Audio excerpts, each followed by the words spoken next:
Bago tayo magsimula sa ating recap, mangyaring mag-subscribe po muna kayo sa aking channel sa mga hindi pa nakapag-subscribe at i-turn on ang all notifications para ma-notify kayo sa mga darating na recap natin at i-like nyo na din ang video na ito.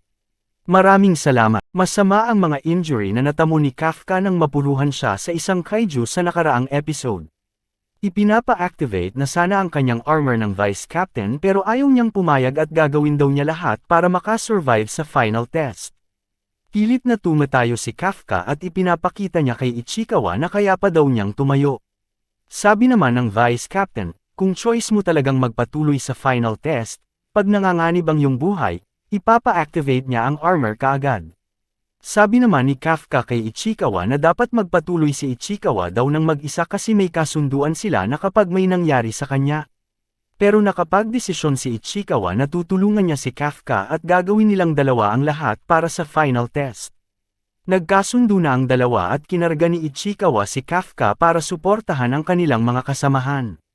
Sabi naman ni Kafka kay Ichikawa na dapat gamitin niya ang suit's power para lumakas ang kanyang mga binti at sabi naman ni Ichikawa kay Kafka, dapat din niyang gamitin ang kanyang mga kaalaman tungkol sa mga kaiju. At yun na nga, susundan daw nila si Kikuro at bumulusok na sa takbo si Ichikawa habang karga niya si Kafka. May mga nagsilabasan ng mga kaiju at nagpapaunahan sila kung sino ang makakapatay sa kanila. Pero hindi magpapapigil si Kikuro at inunahan niya ang kanyang mga kasamahan. Plano ni na Kafka at Ichikawa ay suportahan si Kikuro sa kanyang mga pag-atak sa mga kaiju. Hindi hinahayaan ni Kikuro ang kanyang mga kasamahan na tulungan siya sa pagpatay ng mga kaiju. At sumusugod na si Kikuro na mag-isa sa mga kaiju at parang napakadali lamang niya itong gawin. Sabi naman ng operator, ang pinakahuling Yoju sa Area Delta na si number 2016 ay napatay na din ni Kikuro. At ngayon, pinuntahan na ni Kikuro ang Hanjo na mas malakas pa sa mga Yoju. Bumunot ng isang pampasabog si Kikuro at pinasabugan ang Hanjo. Walang nagawa ang Hanjo dahil hindi niya magawang maabutan si Kikuro dahil sa kanyang mga mabibilis na paggalaw. Tumalon si Kikuro sa mismong bibig ng Hanjo at pinasabugan ito sa loob ng kanyang bibig. At dun niya tinapos ang pinakahuling kaiju sa kanilang final test. At idineklara na ng mga officers na nakumpleto na nila ang final stage ng exam. Hindi makapaniwala si Kafka sa bilis ni Kikuro. Pinabalik na din nila ang mga drones sa kanilang himpilan at magpapadala sila ng mga medics para gamutin ang mga sugatan. Hindi din makapaniwala ang Vice Captain na ganun na lamang kadali natapos ang final stage ng exam at napakahirap din na iset up ang lahat ng ito para sa final stage. Nasabi naman ni Captain Mina, mas malakas pa daw ang ipinakita ni Kokoro kaysa sa mga usap-usapan na kanyang mga narinig. Inaasahan naman daw ng Vice Captain na at least 30 examinees ang matatanggal pero kabaliktaran ang nangyari.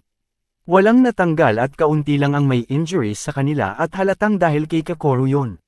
Yun daw dapat ang aasahan nating makita sa mismong anak ni Director Shinomiya at paniguradong isang malaking tulong si Kokoro para sa Defense Force pagdating ng panahon. Siya daw ay isang malaking pag-asa para sa kanilang bansa. Habang nakatayo si Kokoro matapos niyang patayin ang Hanjo, naitanong niya sa kanyang daddy kung perfect ba ang kanyang ginawa.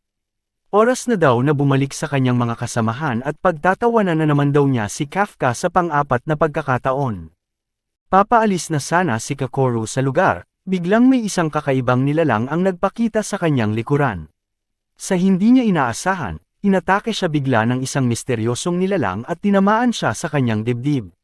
Nagpapasalamat naman sina Kafka at Ichikawa sa ginawa ni Kokoro dahil nagawa nilang maipasa ang final stage ng exam dahil sa kanya. At sa hindi inaasahang pangyayari, biglang nabuhay ang mga napatay nilang mga kaiju sa hindi malamang kadahilanan. Si Kokoro naman ay napuruhan sa kanyang dibdib at nagsusuka ng dugo. Sabi niya nagawa pa din niyang may focus ang armor niya sa kanyang dibdib para makaligtas siya sa kapahamakan. Unti-unting pinapagaling ng kanyang armor suit ang sugat na kanyang natanggap sa misteryosong halimaw. Kaya pang makalaban ni Kokoro at hindi makapaniwala ng kalaban na nakakagalaw pa siya sa ginawa niyang pag-atake. Sobrang nagulat si Kokoro nang marinig niyang nagsalita ang isang kaiju sa kanyang harapan. Nakita naman ng kaiju na gumagaling ang sugat ni Kokoro sa kanyang dibdib at ano daw ang nangyayari sa kanyang balat. Papuputukan na sana ni Kokoro ang misteryosong halimaw pero naunahan siya at tinamaan ang buong katawan ni Kokoro. Na-detect naman ng headquarters ang mga abnormal vitals kay Kokoro. Naguguluhan ng Vice Captain kung ano ang mga nangyayari sa area. Hindi makapaniwala ang mga officers kung bakit nagawang nabuhay ulit ang mga napatay na mga kaiju pati na rin ang Hanjo. Ang fortitude ng Hanjo ay naging 6.4 at naging mas malakas pa ito. Kailangan na daw itong ma-handle ng buong team. Inutos naman ni Captain Mina na i-activate ang armor ng lahat ng mga examinees para sa kanilang kaligtasan at ibalik ang mga drones para makakuha sila ng live camera feed. Pupuntahan na ng Captain at Vice Captain ang area para iligtas ang mga examinees. Inutos naman ng operator na dapat lumikas na ang mga examinees sa malapit na shelter. Nabuhay na muli ang Hanjo na pinatay ni Kokoro at naging mas malakas pa ito. Sabi naman ni Kokoro na ayaw niyang mag-evacuate, kung walang pipigil daw sa halimaw na nabuhay ulit, madaming mga tao daw ang mamamatay. Ang kanyang mga sugat ay tumigil ang pagdurugo dahil sa kanyang suot na kaiju muscle fiber. Kaya pa daw niyang lumaban. Kung kailan nasa battlefield daw si Kokoro, dapat walang mamatay sa kanyang mga kasamahan. Papuputukan na sana niya ang Hanjo pero bigla siyang inatake at tumilapon siya sa mga gusali at halatang napuruhan ang kanyang buong katawan.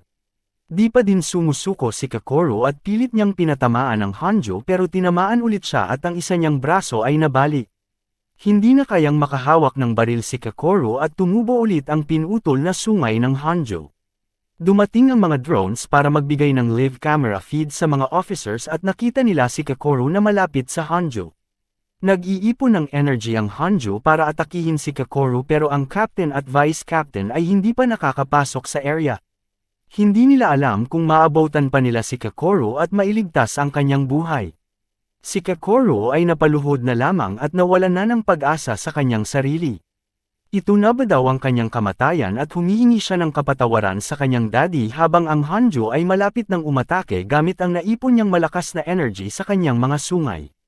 Habang nakayuko at nawalan na ng pag-asa si Kokoro, biglang dumating si Kafka at pinuri pa niya si Kokoro sa kanyang ginawa. Hindi makapaniwala ni Kokoro kung bakit dumating si Kafka. At ito na ang tamang pagkakataon na mag-transform si Kafka ng kanyang kaiju form at sinabi niya kay Kokoro na nagawang mag-evacuate ng lahat dahil kay Kokoro. Nakita mismo ng dalawang mga mata ni Kokoro ang pag-transform ni Kafka bilang isang kaiju. Sabi naman ni Kafka in a kaiju form na siya na daw ang bahala sa lahat. Nag-aalala naman si Ichikawa na baka mag-transform si Kafka bilang isang kaiju at paniguradong mapapatay daw siya ng defense force pag ginawa niya yon. Sabi naman ni Ichikawa na gagawin talaga ni Kafka ang mag-transform sa kanyang kaiju form sa mga ganitong sitwasyon, hindi siya magdadalawang isip. Si Kokoro naman ay hindi pa makapaniwala sa kanyang mga nakikita. Naitanong niya kay Kafka na isa ba daw siyang kaiju pero si Kafka ay nagmamakaawa kay Kokoro na wag daw sabihin sa defense force tungkol sa kanyang katauhan. Umatake ulit ang Hanjo sa likuran ni Kafka pero madaling nasangga niya lamang ito. Sasabihin daw ni Kafka ang lahat mamaya. Tatapusin na muna niya ang Hanjo. Inilabas ni Kafka ang kanyang kapangyarihan at na-detect ito ng headquarters at sinabing isang misteryosong ultra-powerful energy source daw na malapit sa Hanjo, baka daw isang bagong kaiju. Sa kasamaang palad, hindi nila makita ang mga nangyayari sa area dahil nasira ang kanilang communication via drone sa lakas ng explosion. Itinanong naman ng Vice Captain ang number ng fortitude nito at hindi sila makapaniwala na ang fortitude ng kaiju form power ni Kafka ay nasa 9.8. Pero ang Vice Captain ay hindi naniniwala, baka lang daw dahil sa lakas ng pagsabaping at hindi na-calculate ng tama ang fortitude. Kung hindi naman daw, si Kafka na daw ang pinakamalakas na kaiju sa buong kasaysayan. Ibinigay na ni Kafka ang kanyang buong lakas para tapusin ang Hanjo dahil maabutin siya ni na Captain Mina at Vice Captain kung papatagalin pa niya ang laban. Tatapusin niya ang Hanjo gamit ang isang malakas na suntok. Nagpang-abot na ang kanilang mga suntok at doon na tinapos ang buhay ng Hanjo. Nagkadurog-durog ang buong katawan ng Hanjo sa isang suntok lamang at di makapaniwala si Kokoro sa kanyang mga nasaksihan. Nilapitan ni Kafka si Kokoro kasi may isang yoju sa likuran niya. Nakampante naman na si Kafka at mukhang nasa mabuting kalagayan na si Kokoro at doon na niya ipinakita ang kanyang tunay na mukha at nakatitig lamang si Kokoro sa mukha ni Kafka. Sinabihan siya ni Kafka na hindi daw dapat inilagay ang kanyang buhay sa kapahamakan.